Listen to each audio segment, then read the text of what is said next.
Okay. We are ready to start? Okay, well, welcome. So nice to see you here today at Coffee at 10, and we're so delighted to have this gallerist panel. My name's Sheila Ruin. I'm the visual arts director here, and I want to thank our sponsor, Comfort Keepers, and of course, Roast and Toast. It's great coffee and pastries out there if you want to help yourself. And I'm delighted to introduce our panelists today. I'm so grateful that they came out on this winter morning. So to my right here is Neil Ahrens. And Neil has had a very interesting life and continues to have an interesting life. And so he'll tell you more about that, but just a few highlights. Neil's very unusual in that he's a US Navy veteran and went to Cranbrook. Like, he was military and artist. He served as also a politician, served as the Emmett County Commissioner. He's now on the Harbor Springs Chamber, and he's a prolific artist and a supporter of many artists. Last year, he was our Dart artist, so you probably know about Dart for Art. So he was our featured artist and did an amazing work for that, for us, for that very important fundraiser and awareness raiser for the Patriotic Center. So then Neil will tell you a lot more about himself and show the slides up here. Okay. And then to my left is Alissa. She's our, I never say your last name. Rutkofske, Rutkofske. Yep. Rutkofske. Sorry. She's my colleague. I just call her Alissa. So anyway, I don't pull out her last name, which is a very long and mouthful one. So Alissa runs our sales gallery here and does a lot of work. She does a lot of the graphic design for us and a lot of website work and helps install exhibitions. She runs the Atrium Gallery, our community gallery downstairs, and she's an accomplished artist in her own right. And I think this is one of the interesting things about this panel is that each one of these folks both runs a gallery and is a productive an accomplished artist. So some things about Alissa: she got her BA in art history and minor in fine arts and experience in public relations from Wayne State. She has background in graphic design and photography. She taught an amazing workshop last week. We have a little series for professional development series for artists, which is free for guild members. And she was teaching folks how to photograph their artwork so that they could get accurate color in their artwork. And so people walked away really excited about the tips that she gave them and have reported back that they're making great photographs as their work, because of course that's challenging, especially, you know, for oil painters, any work that's reflective when you're trying to photograph it and present it. And Alissa is expert. She also does all the photography for our Dart catalog. So anyway, so that's Alissa. She also worked at Cranbrook and did internships at the DIA and the Wayne State University Gallery. We're so delighted to have Margaret all the way to my left here. And Margaret is the owner of Tvedten Fine Art, and that's in housed in a restored 1920 building, which she really lovingly cares for. And I hope you're going to tell us about that space. Margaret, I don't know if you've looked on her website, and we can share her website too. Is like she represents 30. Is it still 30? Yeah, 30 full-time professional. Beautiful, beautiful artwork. And so if you look online or, you know, stop by her gallery and see the amazing work that those artists are doing over there. Because Margaret's an artist, you know, again, I'm super interested to hear about this as a gallery owner and an artist. When when people bring work in, like you see and you really understand, you know, artists really understand what goes into creating that art. So her expertise in multiple media really contributes to the quality of the work. So there we go. We're going to start. The way this is going to run is Neil, each of the panelists here is going to have about, I don't know, 10, 12 minutes, whatever, to talk about their work. And we have a slideshow up here. So while they're talking, it's not that what they're saying necessarily exactly corresponds to what you see up here, but it's just, you know, to sort of illustrate where they're coming from. So each one of them will talk, Neil, and then Margaret, and then Alissa, and then I have some questions, she'll have some questions, and we'll just have a conversation. Okay, so I have this little mic. Give me a symbol, like wrap it up. I'll just go up. Okay. Or like this. Okay, here you go. Yeah. Yeah, We have to pass this is past the mic. It's also like. I think that'll work. Got it. There we go.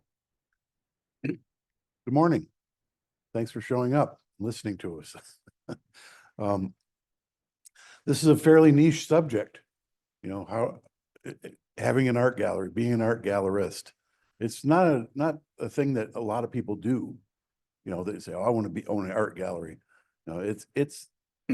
I like to describe it as the strangest form of retail there is, because it is still retail.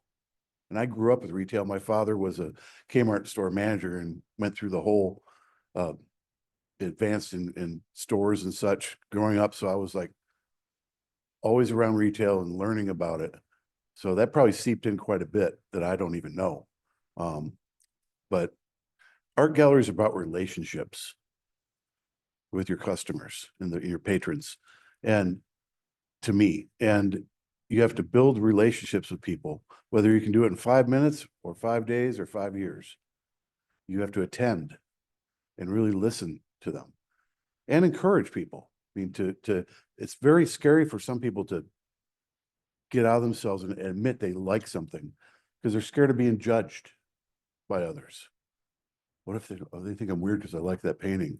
You know, and it just, that I've heard that people express that in different ways, that voice that's been in their head. And I'm like, no, just, you're buying it for you. You know, this is we sell things that people don't really need to live. Yes, it adds to life, you know, aesthetics matter and it helps our heart and our souls, but it's not, you know, bread on the table kind of thing, you know, a roof over your head. So we're selling these luxury, it's a luxury to own art. We sell luxury items, and as I like to say, I sell some of the most expensive postcards from our area. Every painting of mine is an expensive postcard because they take it home like a postcard and it reminds them of where they were, their travels and such, or they put it at their home because they want to be reminded of their other place they like to go to, you know. So, but so we've had our gallery for 3 years open, and I worked on the property for 15, readying it. When I first found the property, had those little outbuildings, and you know, an artist is always looking for a space, always looking for a studio. And I thought, oh, one of these could be my studio, and that little cottage, that's where an artist could stay for a residency. And oh, I can make this one into a gallery space. You know, and you don't come across properties like that very often. You know, and as I've looked into how we could have had a gallery in the past, we tried to buy other properties, it didn't work out. But I realized one thing, because I've worked in galleries in grad school and up here. Actually, I worked for Margaret a couple summers when I was teaching. And circle the wagons, Neil. Okay. To make money as a gallerist, you got to own the property. I don't see people really making it. So I see galleries come and go. If they don't own the space, that's a lot easier for that gallery to shut down. Because if you have a bad month, which happens, and bad months is like no sales or something, but then the next person come in the door the next day could spend 10 grand in your gallery and you go, yay, I'm good. But that steady income is hard to keep rolling, you know. And Margaret probably has it a little easier with 30 different artists, you know, than me. We got myself and three, 4 others. That's all we have. So that's just always been my observation of it. And I educated myself when I was in grad school by interning, unpaid internships in local galleries in Ferndale and in Pontiac, because I wanted to learn the business side of what I was doing as a professional artist. I thought I need to know all the parts of what I am, what goes into me being me, and how I can operate in the world as a professional artist. So I did that education and actually even entered into one of my marriage decisions. I met my wife, Liz. I found out she had owned an art gallery before. I go, oh, that's kind of cool. I would like to do that someday too. She's all business end, and I'm content. That's how we run our gallery. She's business, I'm content. And we like to give people an experience, not just retail, coming and buying something. But we're a destination gallery. We're not Margaret's a downtown gallery, we're a destination gallery. And the property and everything is just as important to me in helping to sell our work that we have as anything. You know, we got planted flowers, we're doing classes, we do, you know, that's the inside of that little gallery space. Actually, our whole property, because of zoning, you also have to deal with things like zoning too. Like, well, our whole property is a gallery because of this particular zoning in our township. And we don't have any employees. We're not allowed to have any employees, just my wife and I. So that's good for a home base. I mean, it's easier to do that. That's what I do here. This.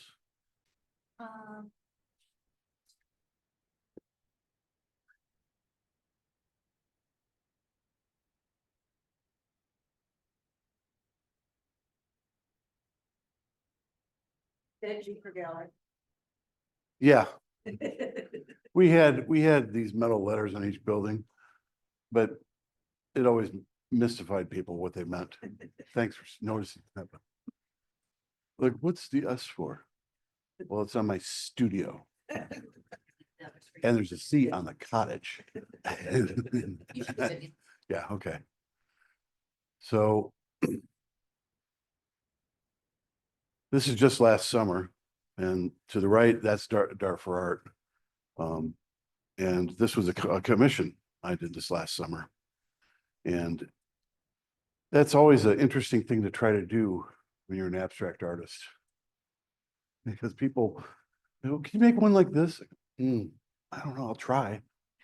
That's like a moment in time, you know, and if they want, I had a customer this last fall wanted one, oh, I want one just like this. I go, I painted that 7 years ago. And then I had to study it. And I tried to make one like it, but I couldn't. I didn't remember how I did it. I remember doing it, but not how, what the steps I did to make it look like that. And I didn't have that paint anymore either. So I'm like, well, I'll do my best, but I don't know if it's gonna work out. And that is really a great exercise if you're an artist, to study your own work and try to recreate it.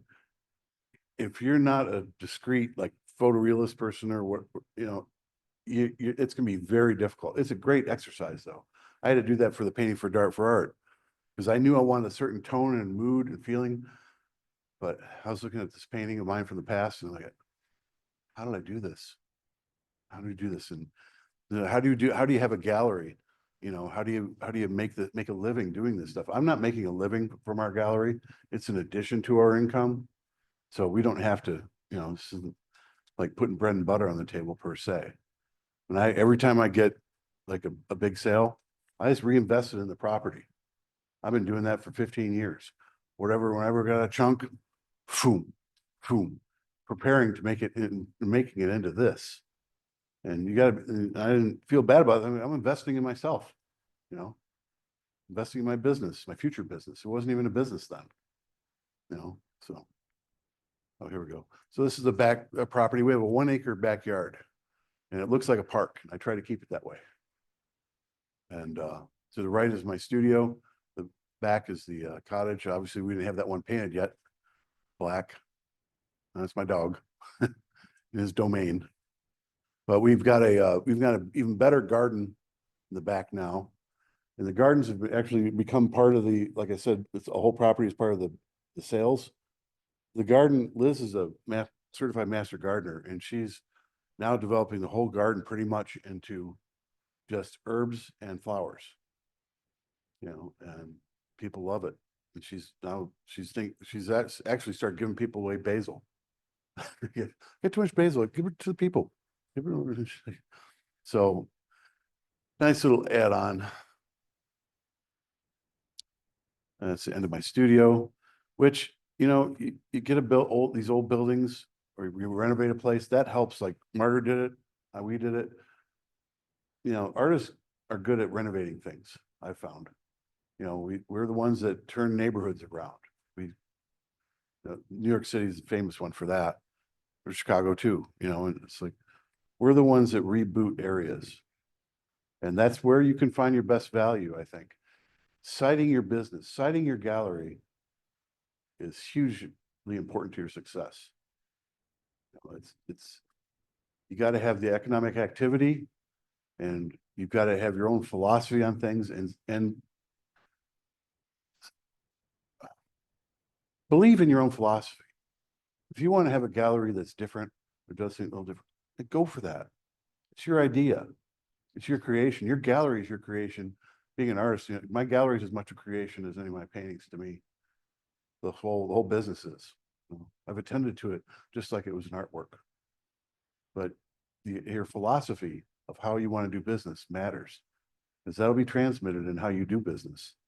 And the siting of, you have to pay attention to where the siting is, your philosophy of how you do things, and your investment in your property, all these things. So I'll see if I get anything else here. I made some notes.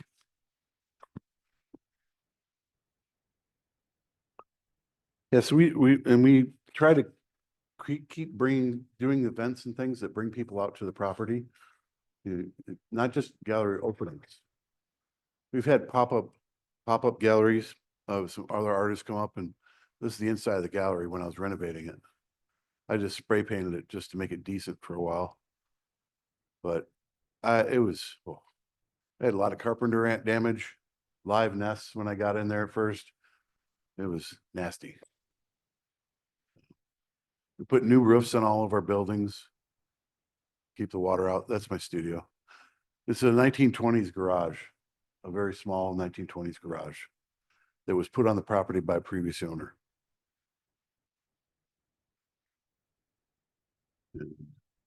That's when I was putting the stakes out for the new garden, trying to site it.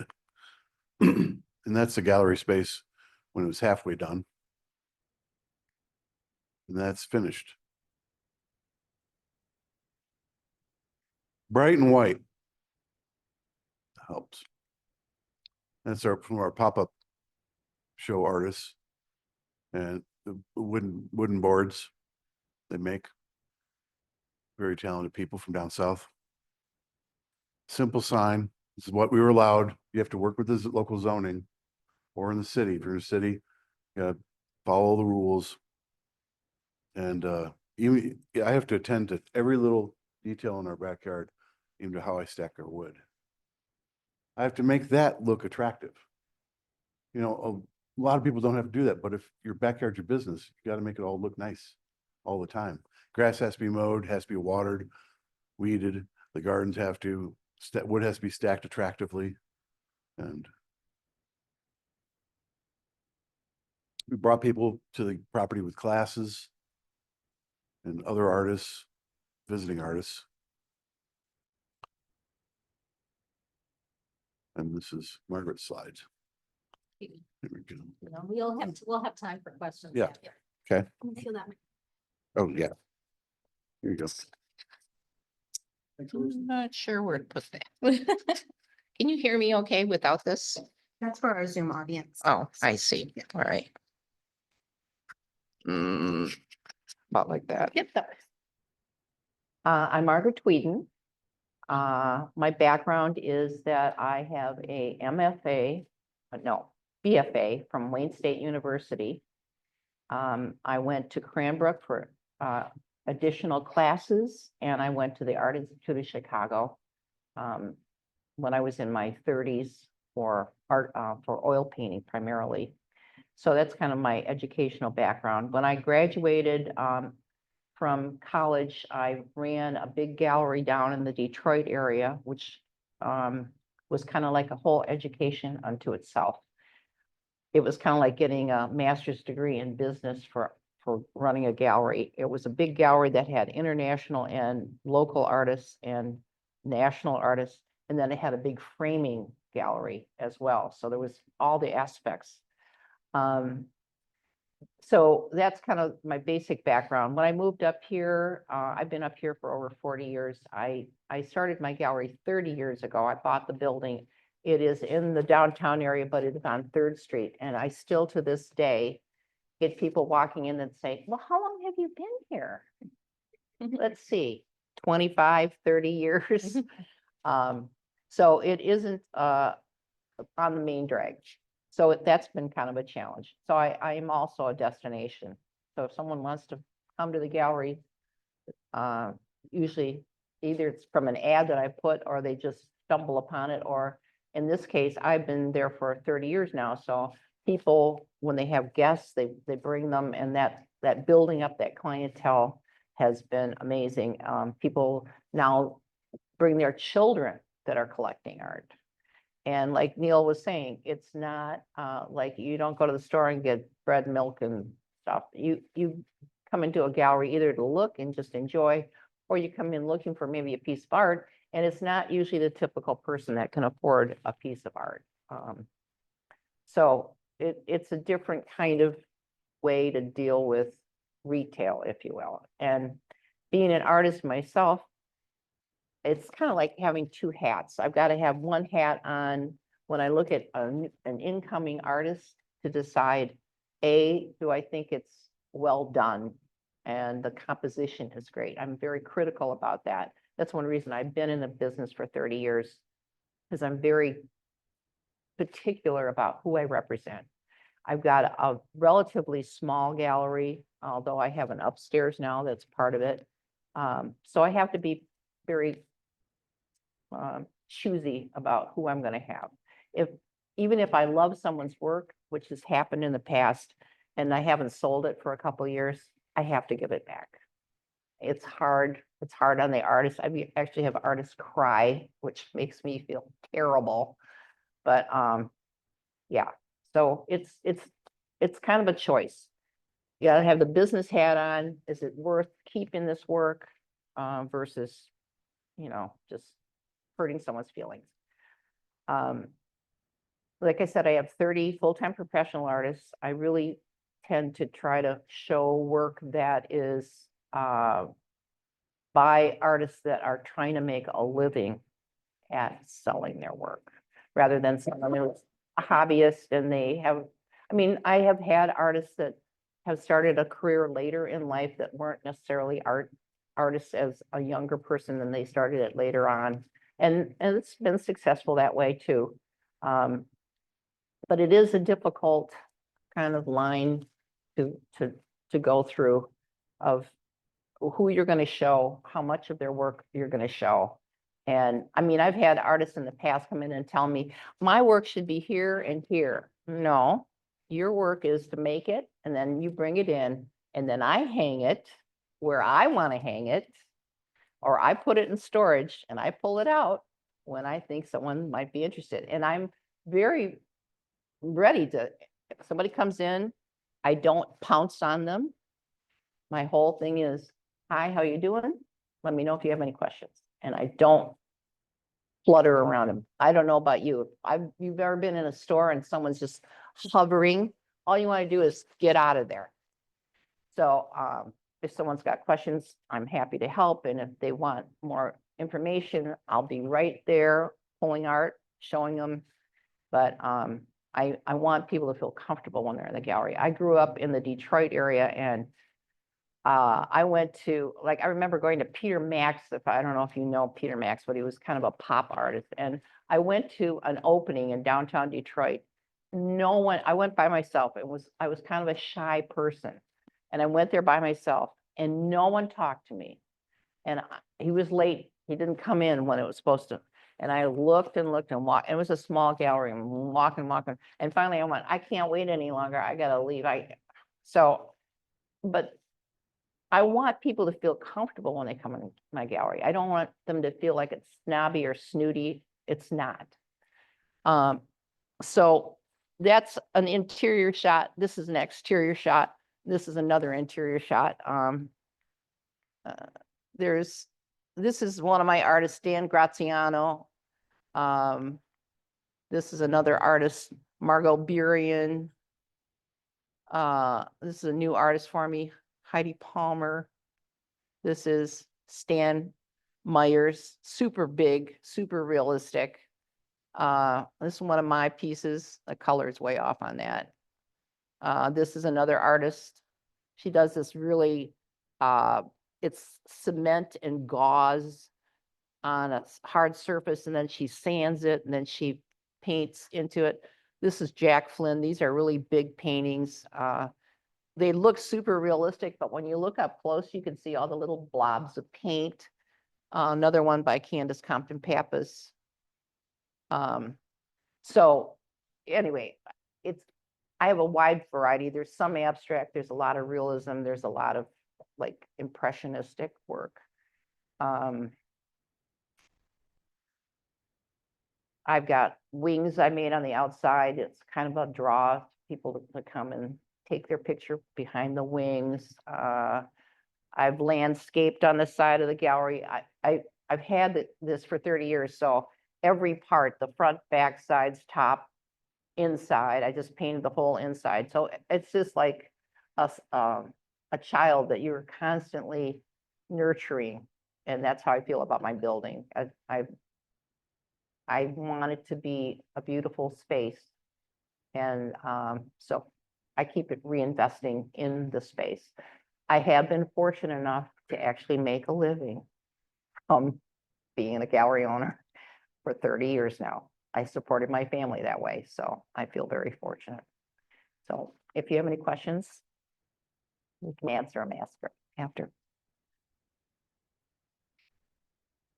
All right. Alissa Seelmann-Rutkofske. I'm the sales gallery. I manage the sales gallery. My title here is the gallery coordinator. And so this is I just wanted to talk about what kind of brought me here. This is on the far side here, this is me and Jason installing a huge vinyl piece. That's actually going to be in a different slide so you can see kind of the scale of it. But some of the stuff that we do here. I came here, so I was born with a work ethic and not a trust fund. So I did my BA at Wayne State in art history and worked retail and customer service the entire time. So I have a pretty big and extensive background in customer service. While I was at Wayne State, I had some opportunities like this. This was, they just launched, I think I was the first full class, part of the first full class to go through a gallery management class program with them. And that included a couple internship opportunities. I forget the name of this program, but this was a program in Detroit that was finding these amazing spaces, abandoned spaces, then reinventing them and using them for community art spaces, essentially. So this was for children largely, and they had a really big music emphasis also. And then from there, I was able to get an internship at the DIA in the curatorial department. This is a big installation that we did called Swoon. This was in 2017, I think. And this is actually really interesting and was kind of a kismet moment. My art history research is in African textiles with an emphasis on looking at tracing the history of indigo and how the cultivation of indigo was transmitted through the slave trade. And in that body of research, I found an artist in Nigeria who was doing a lot to kind of preserve the history and the knowledge. Lo and behold, during my internship, who is speaking with the curator that I was assigned to? So it was just one of those, like, the worlds come together, and I had a fangirl moment, which I'm sure she never experienced or expected to experience. She showed up, I was like, oh my God. So that was really cool. After I graduated, during that time, I'd been working at a gas company in the call center and as an emergency dispatcher. I graduated and accepted a position at Cranbrook. I thought it was really interesting that we all have a Cranbrook tie. There's a lot of Cranbrook connections. So I was working in the Cranbrook Center for Collections and Research, which essentially serves as the historians for the campus. They care for the cultural properties, and they also house the archives. And then I got here, and so I wanted to show you one of, like, the really early sales gallery things that you maybe haven't seen. This is just a little video that I took in 2021, right before the Holiday Bazaar or during the Holiday Bazaar. of this front wall install.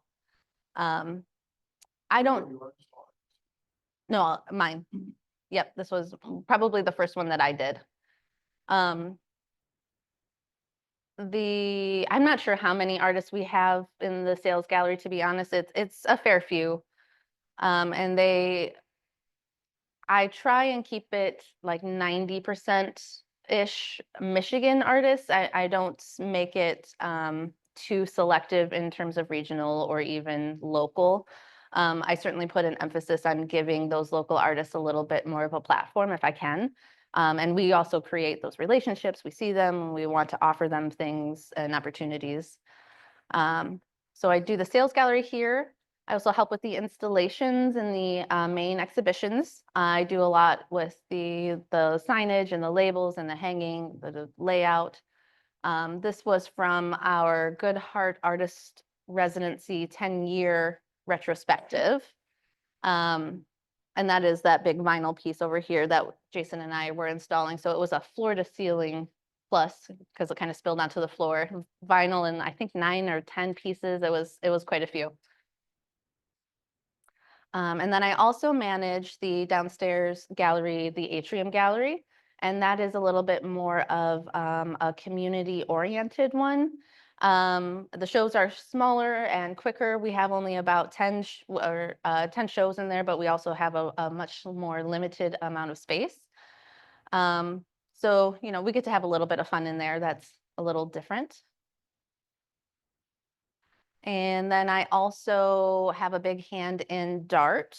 So the install for Dart is really big. We have 220 pieces generally. And so this is the install from a couple different years, actually. This is a conglomerate. I also pull together all of the images for the print catalog and do all the layout for the print catalog and kind of manage the corralling of artists for that. And I think that is the end of the presentations. If we want to go ahead and do questions. Yeah, great. I have a few questions, but let's start with your questions or your thoughts or comments. Okay, you were talking about, limited space and knowing which artist to pick. And is it something that's just really innate, or you have certain criteria? How do you know this is for my gallery and this is not? Well, that's a good question. I guess I would say it's innate. Since I've been selling work all my life, first of all, what I love, I want to, whatever I sell, I want to love it myself. So that's number one. I tried to represent somebody this last year that was super abstract, little polka dots. And, I thought it was well done. I tried it for 1 year, no interest, zip. So it was no, but it's like anything. When you look at something and you either have this really visceral response to it, I'm all about passion. If I see the passion in the work, that's number one. I want to see good passion, but then color, composition, all of those things go into it. And when I hang the gallery, I keep moving it around too. So people keep going, well, where was that painting? It was just right over there. Well, that's over here now, or it's put away, or it's sold, or whatever. So does that answer your question? Thanks. I think that's a great question for everybody. It's a Yeah. gallery, not a museum. That's what line I always gave people. Like, yeah, we sell things. We're here to sell art. We don't keep things here forever. That's the opposite. Otherwise, we wouldn't be open.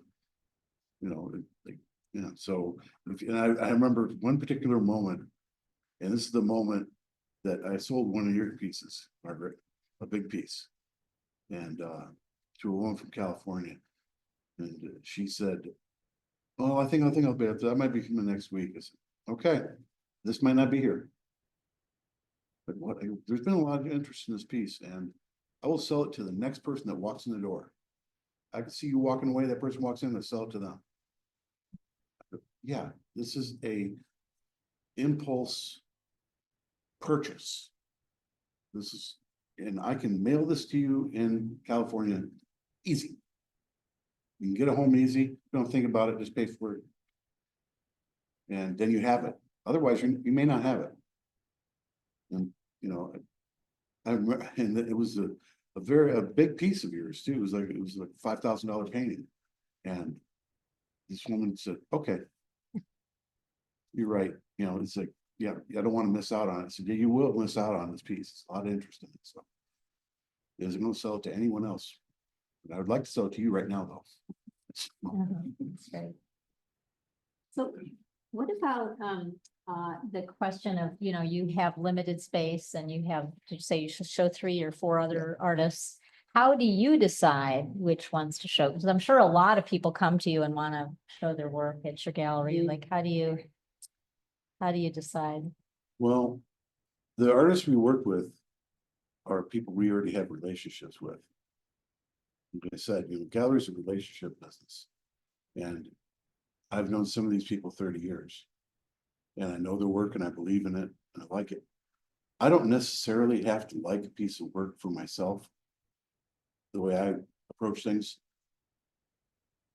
There's, you know, 90% of the work in this room right now I wouldn't buy.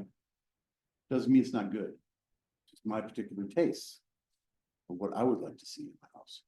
So, but I always look for quality. And that's the intangibles that Margaret was talking about. Everything else, your whole life, all these other decisions and experiences you've had, they all feed into it, especially if you're an artist and a gallerist. I mean, it's not everybody does this as an artist because we generally like to make the content and have someone else take care of the business end.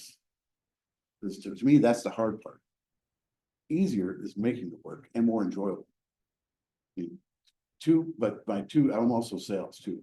I'm pretty good at it. Margaret, I mean, I think you'll say I was pretty good. For you. I did a pretty good job for you working there. I made some sales. Yeah, but I really enjoy doing the sales too. And I've found at my own and other galleries, I'm pretty good at it. Because I'm passionate about art. We should talk about passion. You know, it has to be there. For me, the quality has to be in there. Whether the quality of their illustration. I used to be a drawing major in undergrad before I became a painter. And drawing was always when I taught classes. It was the underpinnings of everything, I think. Every other art medium. If you learn to draw well, you're going to learn, like Margaret said, composition and, you know, line quality. So it's gonna inform all of your other work. It'll inform the graphic design you do for your business. I can look at ads in magazines and newspapers and that person can't draw, that person can't draw. Because their composition sucks. You know, and that's so basic. I mean, it's like, well, it bleeds into everything. But quality bleeds into everything too. You know, one thing, I just think, if as aspiring artists, now I don't know how many of you are in here that do paint or draw or whatever. I think it's critical to have critiques with someone who is not going to like butter you up. I mean, this I find is one of the most difficult things for myself is I can't ask the artists in my gallery because I don't think they'll be honest. I think they'll try to be nice. And sometimes it's a really basic thing of like, this color isn't right. Why? I'm struggling with this. Because as an artist, you start something and you're real excited in the beginning. And then there's this hell in the middle. Then you're like, oh, you're fighting with it, you're pushing, you're pulling. It doesn't just go boom, boom, boom, boom, boom, boom, I'm done. No, it starts exciting. It's all this stuff in the middle that's all like, oh, and then at the end, if you're lucky, everything kind of comes together. You go, okay, yeah, okay, now it works. And I think having someone to help critique your work is so big. Mhm. And that has nothing to do with anything we were talking about, but I started thinking about that when I looked around the room here, and I just think I've been asked to be a juror in a show, actually in the Leelanau Peninsula, one of their paint outs, and there were like 200 people, and they brought all the work in, and then I had, I don't know, 15 minutes to go around and decide who was first, second, third, or whatever. And part of it, I just thought, so many people could get so much better if there was a good, solid person to talk to give them an honest critique. This part's working, this part's not, this is too tight, that's too loose, whatever, everything's the same tone. So if that could be something Crooked Tree could do, I think it Well- would be a good thing. Funny that you mention it, because we actually have a critique session planned as part of our professional development series. So we're having an evening of peer critique and exploring different critique formats. And I don't have the date handy, but maybe Bobby could look it up. I don't know if you can look it up, but I think it might be in April. Maybe. Cranbrook critiques happen like every week in our departments. And I used to go around to all the critiques and take part in them. And for us at Cranbrook critiques, especially in the painting department, it was a blood sport. It was what? Blood sport. Oh, yeah. We were absolutely vicious with each other because we were there to get good. You're spending a lot of money going to an elite MFA program. It was like Navy boot camp or Navy SEAL training. The way I looked at it, I'm going to carry that log on my shoulder and run down the beach. Same thing in the crits. And I would, because when I was an undergrad, I didn't get crits like that. I would have to yell at my people in the class, go, come on, there's got to be something bad in this painting. Give it to me, give it to me. Yeah. And they wouldn't, and it drove me nuts. But I got all I wanted at Cranbrook. So, but that critique, it helps you build up your calluses as an artist and not cry. Like you somebody cry. You got to be tough. You don't get 30 years in on a business. You don't get, to levels of education such if you aren't tough and you're critical of yourself and you want more you need more critique because it helps you judge which pieces to actually put out into the world.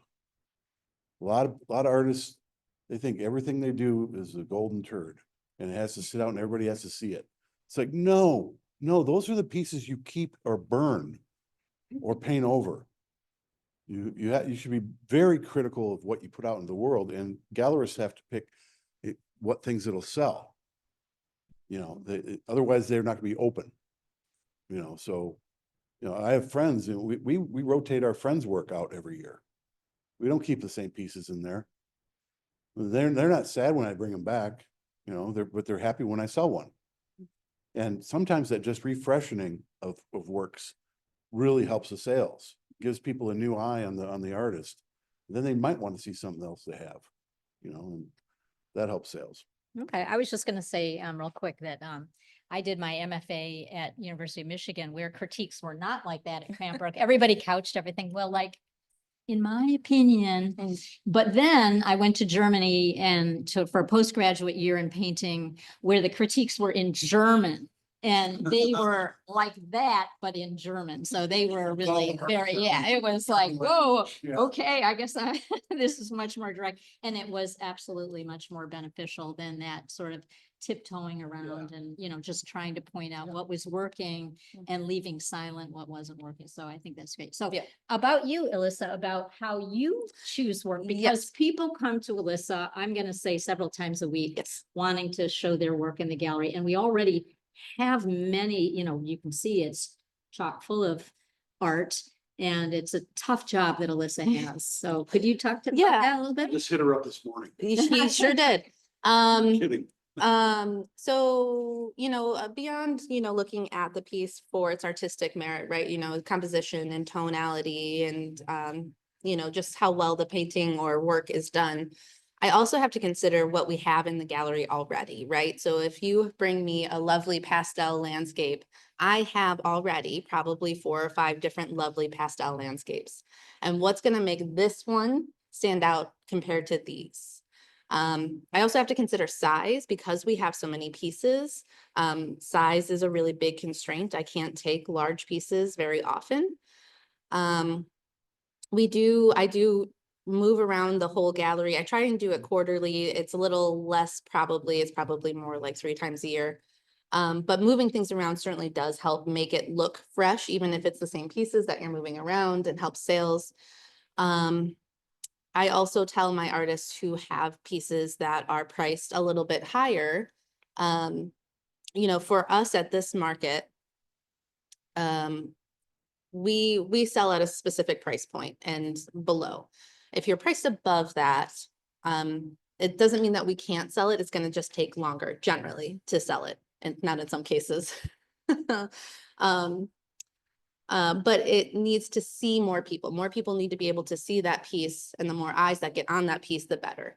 And the more chances for a sale, because I don't think that like I need to personally like things. In fact, there are many artists that I like quite a bit that I would not put in the sales gallery because I don't think that this market is appropriate for them. I think part of another consideration that I have is our market is seasonal. I think that's not a surprise to anyone. And No, I'm No. close right now. Yep, yep.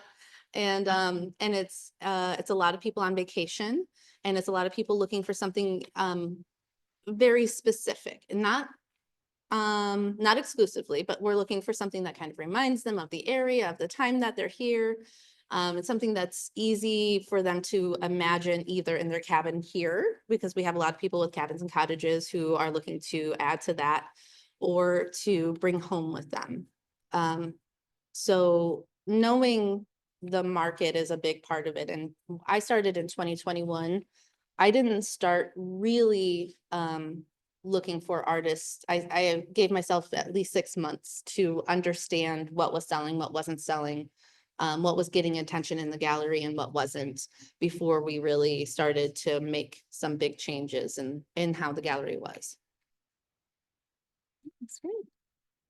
We got more questions? I have one, I'm sorry.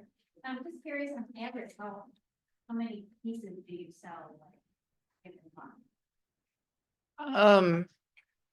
Well, first of all, I do sell big pieces. Mhm. In fact, the gallery's known for bigger pieces. But I don't know by month, but in the summer, I probably end up selling 250 to 300 paintings. A lot. Mhm. And then there's, jewelry, and I've got some glass work and things like that. But yeah, I sell a lot of work. So yeah. We've only been open 3 years, but last summer was our best sales year. I was extremely pleased. I'm sure being the Dart artist, had helped with that. But also, other weird things can help you with it too, like the Bluff Road was messed up. So there's a detour right in front of our house, the gallery. So everybody had to go back and forth, back and forth. And that would maybe would have gone along the trees. And exposed our sign, just as gallery, to a lot of people, and they come back to me. I've been driving back and forth, and now I don't go this way anymore, but I want to come and see this. Okay. And even the garden attracted somebody. You can see it from the road, and they came in to see the garden. I was like, Liz, you're famous. Good job. Yeah. But the first weekend we were open, I sold 13 paintings in one day. And then last summer, I remember I sold that many in a week. It was a good week. And I sold a painting 2 weeks ago without trying.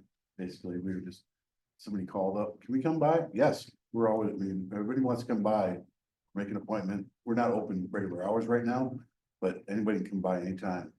We'll open up for them. And sold a painting and two mugs to a nice couple from downstate. And that was totally, I didn't expect it. I don't know, Bobby, do you have an idea on average how many paintings we sell a month? So it's seasonal, so it varies quite a bit. Yeah. Throughout the year. Yeah.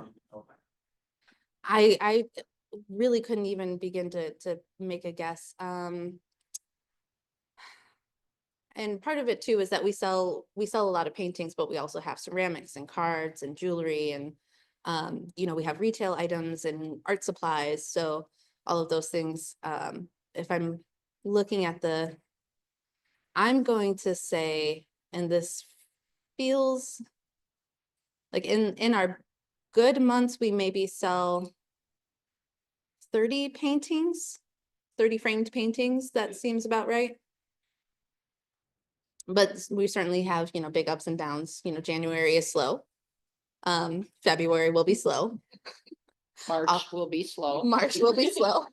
Yeah. August will not be slow. So, you know, Hopefully we have a nice real spring like we did last year too. Yeah. That helped last year's sales. I know people were getting up here earlier, opening up their places earlier. And had time to, before all their relatives invaded them, to sit in their houses and look around and see if they wanted to change anything. I had COVID. I sold so much work after COVID yes. because people were in their house going, that is so bare over there, or this or that, and they hadn't spent any money on going out to dinner or going on a trip, and they had money to spend, and that Mhm. was a great summer.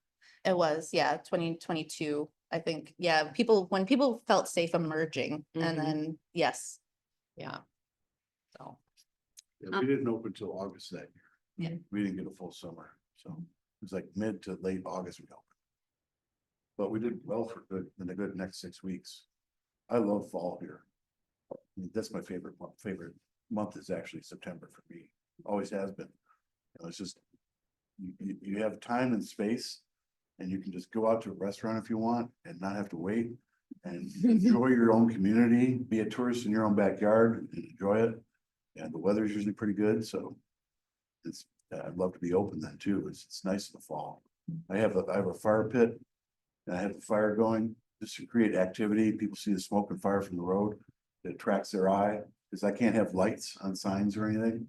We're not allowed by zoning, so I have to do whatever I can. You can have fires, but And not. have fire, yeah. I get a fire, but no headlights on the signs. So, yeah, that, any kind of activity helps. Yeah. And, you know, to be honest, I do more of my sales to women than men. If there's couples come up. The man, I've had so many husbands quash deals. I had things just rolling along great. They come in and say 2 things, then it's, like, we gotta go now. So I try to make a spot for those men to sit, like they have in the women's clothing Yeah. stores, there's a chair. Spot is a fire pit. And I've got, if you wanna just chill out and sit there and let me do my thing. I got a cigar for you. I got a glass of scotch or bourbon, whatever you want. Relax. And you do that. Oh, that's great. I got a question, and I don't know if any of you will have an answer to the question, but I'm just curious, because you work with so many artists. I know you have 30 now, but over this many years, you've worked with, I don't know how many, a lot. a lot. And you're always working, and you've worked with many artists in your whole career. How does your role as a gallerist and being exposed to all this art influence your own work, or does it, or is it it's something? hard not to be influenced, but I really try, like, my work continually changes. I mean, I like did a whole series on feathers, and I did a whole series on nests, and I did, you know, sculpture that was nests. And I have several artists that use birds, and I think, no, I'm not going to use any birds because all these other artists are using birds. So it does affect me. And I paint the 6 months I'm closed, but I'm open by appointment. And then I can't be at the gallery and then go home and paint. I mean, I only have so much energy. And when I go home, you know, I want to be in my garden. I want to have a glass of wine or go out and see my friends. So, so it's the 6 months on with a gallery and then 6 months on with my painting. So, but it does try not to be influenced by that, because you see all that visually and Yeah, it's in your brain. yeah, So, yeah, that's really interesting. Yeah, as an artist gallerist, you have to code switch yourself. You have to be able to, like Margaret said, create distinctions so that you can operate. And it's challenging for me when I'm in my studio painting. And then someone rolls up the driveway, like, okay, boom. I have to put on my sales hat. And then I give a tour of the property, put on my sales hat. But it also helps with sales too, because I bring them into my studio, they smell the paint, they see something in process. they understand how I'm doing things, and they feel more a part of it. That's what was my whole goal. I want you to feel like you're part of this whole purchase in a really intrinsic way. You know, and understand me and my work. And that really, that helps, you know. Plein air painters out in the community always have a little crowd around watching. People are fascinated. They think we're making magic. You know, it's, You are. and it's like, what we do create beauty out of nothing, out of thin air mostly. Yeah. But it's, yeah, being able to shift your gears for me is the hardest thing. Is that sometimes it's a beautiful summer day. I've been in the studio a while. I got too many paint fumes in there. I got the fans on. I got the windows all open. I have to get out. And I've got a hammock 10 feet from my studio. And I want to lay in my hammock in the sun for a few minutes, and someone rolls up. Okay. I gotta pay for this hammock, get out of the hammock.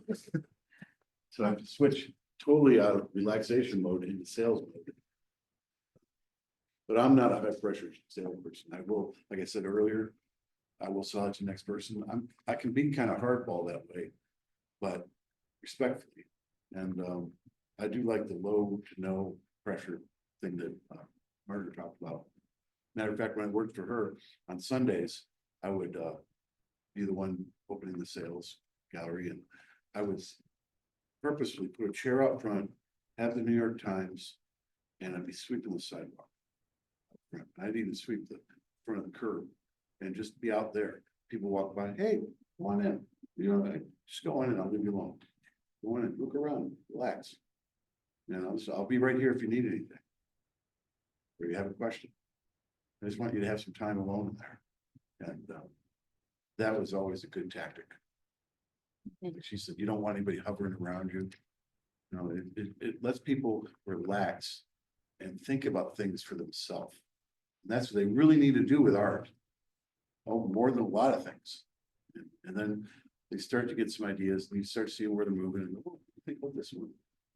After a few minutes, you know, and then let them talk about what they like. And hopefully without any commentary by friends or family who are maybe with them, so they can trust their own judgment. Getting people to trust their own judgment about what they like, they're going to spend their money on, without being judged by their friends or family, is for me, is the hardest part, is to get people to believe in themselves that much. You know, because let's face it, not all of us had great art teachers. Some of us had really terrible ones that quashed the spirit of an artist that could have been. I've met so many students and in my time of teaching, and they are just like, well, I can't do anything. All I can draw is a stick figure. My art teacher said I was bad at this and I should try something else. Oh my God, I'm so sorry for you. That is a horrible art teacher. Luckily, you met me. I'm a good one. So I will never do that to you. But I think just going back to the question about art influencing our art, I think it's silly to think that, you know, art is always influenced by art, right? So like, I think the first step is to recognize that, right? And kind of be like, okay, yes, I like this piece. What do I like about this piece? And this is kind of the thing that I do. And I try and find, like, I like the composition of this piece. I like the tonality. I like the lights and the darks. And I think for me, intellectualizing it a little bit in that way makes it easier for me to not like fully rip something off, right? Because that's really, you don't want to have that kind of a thing. But yeah, I think just throughout history, art is always influenced by art, and that's what pushes it forward is, you know, someone does something and you're like, oh, I like that, but what if we did it this way with this little tweak? And that's how the ball rolls. yeah, that's a journey. You know, Yeah. and, like, you're gonna have your heroes. I have heroes in painting that you wouldn't see it necessarily in my work, but they have absolutely influenced me. And all those artists, I've got books in my studio, all of them. When I get stuck, I pull one out and just start looking, thinking. And that certainly influenced me, but as I told my students, I said, you can copy someone to begin with, but then find out what you really like about a piece, like you said, tonality, or and work from that, and develop your own language of how you make your work. your own techniques, your own thing, just build upon that. Don't, because they didn't take, my mentor told me, that not every artist takes every path out of their work. You know, they don't start new bodies of work always, you know, they can explore all of them. And one of those may be open to you. Or better yet, develop your own and explore your own paths that you create. And try not to normalize it by painting like every other painting. Got a weird one and makes you uncomfortable, leave it alone, set it aside, put it over there. I have like usually have 4 or 5 paintings going at once. And because of that, he said, don't normalize it and paint it or paint it so much that you wind up making it look like the others. Because that weird part in there, thing that's bothering you, that's you too. As a painter, that is you. It's just a part you haven't seen yet. So you take that, build upon that, because you own that. You're the people you look at and you're influenced by, they didn't do that. That's your path. And with respecting people you honor and study. You don't have to be them. Don't be them. Be you. You being you is more interesting. When I moved here, my wife said to me, you know, you're gonna have to paint different here. I said, what? You're gonna have to paint differently. You want to sell work. Really? Okay. No. I'm gonna be me. I got to where I'm at by being me. And the way I do things, is how I got to be me now. And I'm good. I'm fully confident in my ego saying I'm a very good artist. I am. Because I've busted my ass my whole life to do it. Since I was a little kid. Yes, I was born with talent, but I also trained myself. You know, I was the art kid that you grew up with in all your elementary schools and high schools. There's always one art kid. This guy, that was me. There's one in every school. I was the art. Now I'm the art man. But it's just, yeah, believe in yourself and study yourself. And study your own. I mean, Margaret's got a successful business for over 30 years because she studies how she does things and what works and what doesn't. She's, you know, gone over a fine-tooth comb of how she does her business and her relationship with artists and such. And you invest in yourself in a different way that way. It looks, we're at 11, but we'll take one more question and then we'll wrap it up. Yeah. It's not really a question, it's an observation. Yeah. I am a docent here and I do school tours. And one of the things I always talk with the students when we first come into a gallery is that hanging the gallery, hanging the paintings is an art itself. Yes, it is. Because your paintings that you put up are having conversations with the paintings next to them. And we talk about why were these paintings put here? What do you notice about this group of 5 over here that's different from over there? And the kids are very intuitive, even to the point where we leave this room where the paint is really light. And we go into the dark green room. I say, what do you notice right off the bat that's different in this room? Oh, the paint's dark. What does that make? Well, the paintings are popping. And so the kids are even really aware of that. But I really want to know that, let people know that hanging a gallery is an art in itself. And I thank you guys for what you do. Thank you, Penny. It's composition. Yeah. Again, drawing and composition, knowing your basics. You know, light and color and complementary and opposites and yeah. Yeah, that's one of the fun things we get to do is sequence the art and install and arrange. Well, this has been such an interesting panel. I thank all of you for sharing slides and sharing your expertise and your stories, and for all of you for coming and your great questions. Bobby, did you get a chance to see when our critique day is? Yes. March 13th. Okay, so March 13th in the evening. We also have a artist statement writing workshop coming up. So that's all on the web. The one thing I want to let you know, we do coffee at 10 every week. We have coffee at 10 next week. We're kind of switching it up. We expected to have our local nonprofit arts organizations, Circle of the Arts, JRAC, Boyne City, and Crooked Tree, but there's been a competing commitment. So we're having to reschedule that one, and we're working on a new coffee at 10 for next week, which I think is going to have to do with the role of observational drawing, figure drawing, long pose studio and life drawing on artist work. So I think that's information. We haven't confirmed it yet, but I think that's in the mix for next week. And this exhibition, the Guild Show, is up until February 22nd, then it comes down, and we'll be switching over to the Epic Youth Art Show with thousands of works of art. And as Penny said, she's been leading school tours, and that's been really great. Show. So thanks for that. Okay.